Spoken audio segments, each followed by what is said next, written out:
Here are the 10 must-haves you need for you to have an effective meeting. It all starts with planning. So, step number 1 in planning is, did you define a meeting purpose and did you design your session? A meeting purpose is, what is this about? What are we trying to accomplish? What's the goal of this meeting and what is the deliverable? This is something you normally cook up with the sponsor or the person who's requested for you to have this meeting. You also need to design your meeting, which means coming up with an agenda for how you're going to achieve the purpose. A lot of people think the agenda is the heart of the meeting, where the agenda, think of the agenda as just a project plan. It's the sequential steps to getting you to the goal, but you need to know what the goal is. That's why a must-have is, what is the purpose of this meeting and what is the deliverable of this meeting, and then design an agenda to get you there.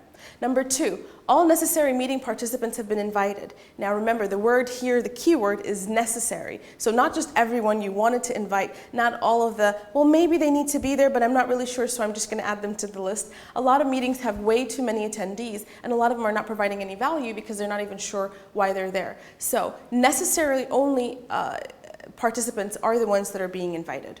Number 3, the seating is effective for collaboration. So for example, a lot of the sessions that I would run, if it's a larger group, will be in pods of 4 to 5 people per table, facing each other, but also facing the front side of the room. If you have a meeting of maybe just 10 to 12 people, then you can sit them in a U-shaped table where they're all facing each other, but also facing you as the facilitator. What you don't want to do is have like a classroom style seating where everyone's like an auditorium just facing you. That's more conducive for presentation style as opposed to high collaboration. Number 4, meeting handouts, flip charts, markers, projectors, and everything else is ready. So make sure before you come to the meeting that you've already decided, if I'm going to be using post-it notes because they're going to be brainstorming, that I have post-it notes ready, that I have flip charts, that I have markers. Number 5, meeting purpose, agenda, roles, and ground rules are presented and agreed upon up front. Now this is part of execution. So when the meeting first starts, you want to welcome and greet people, and you want to have positive energy in the meeting because your energy sort of sets the tone for the entire participants for the rest of the meeting.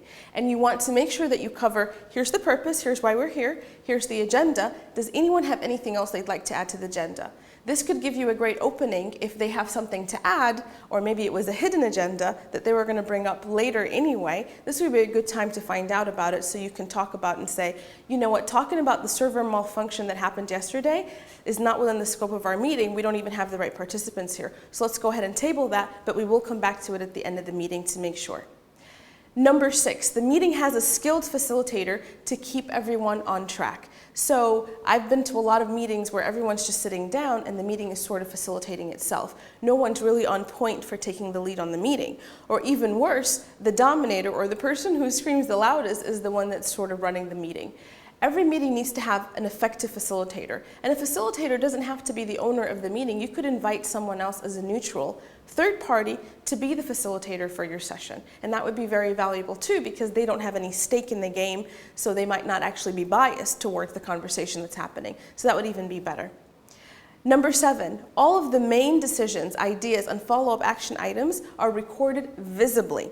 This is what we call group memory area.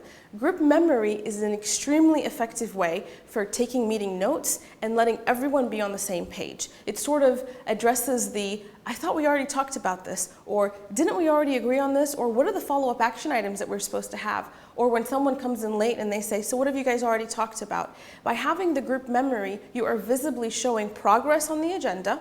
A lot of times my agenda are checkboxes that I check off as I'm going through the agenda, and I've got some of the major decisions, action items, top priority list of brainstorm items, they're all on the wall right in front of everyone. Then people know to look around. Even if you're having a virtual meeting and people are not in the same meeting, I highly recommend that you use the technology that's available, like Google has Google Docs, for example, and there's so many other tools where you can bring up a document and record visible notes in front of everyone, whether you're on a conference call or on a web meeting. So don't ever have meetings that are blind, which means everyone's taking their own personal notes, but there are no group notes being taken for everyone.